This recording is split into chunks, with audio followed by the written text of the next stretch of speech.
I must have been 6 or 7 when I lived in Lebanon. The country was ravaged by war at the time, and murders were common and frequent. I remember during a particularly vicious era when the bombings rarely stopped. I would stay at home sitting in front of my television watching a very, very strange show. It was a kids show that lasted about 30 minutes, and it contained strange and sinister images. To this day, I believe it was a thinly veiled attempt on the part of the media to use scare tactics to keep kids in place. The moral of every episode revolved around very uptight ideologies. Things like, bad kids stay up late, bad kids have their hands under the covers when they sleep, and bad kids steal food from the fridge at night. It was very weird, and in Arabic to top it off. I didn't understand much of it, but for the most part the images were very graphic and comprehensive.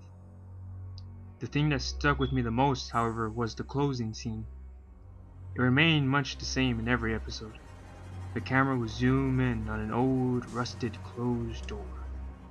As it got closer to the door, strange and sometimes even agonizing screams would become more audible. It was extremely frightening, especially for children's programming. Then a text would appear on the screen in Arabic reading, "That's where bad kids go." Eventually, both the image and the sound would fade out, and that would be the end of the episode. After 15 or 16 years later, I became a journalistic photographer.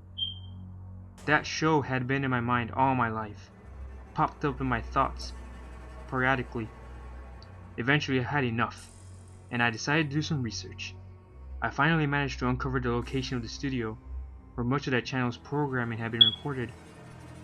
Upon further research and eventually traveling on site, I found out it was now desolate and had been abandoned after the big war ended. I entered the building with my camera. It was burnt out from the inside. Either a fire had broken out or someone had wanted to incinerate all of the wooden furniture. After a few hours of cautiously making my way into the studio and snapping pictures, I found an isolated, out-of-the-way door. After having to break through a few odd locks and managing to break the heavy door open, I remained frozen in the doorway for several long minutes.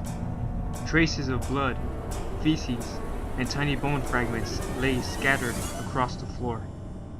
It was a small room, and an extremely morbid scene. What truly frightened me though, what made me turn away and never want to come back, was the bolted cage microphone hanging from the ceiling in the middle of the room.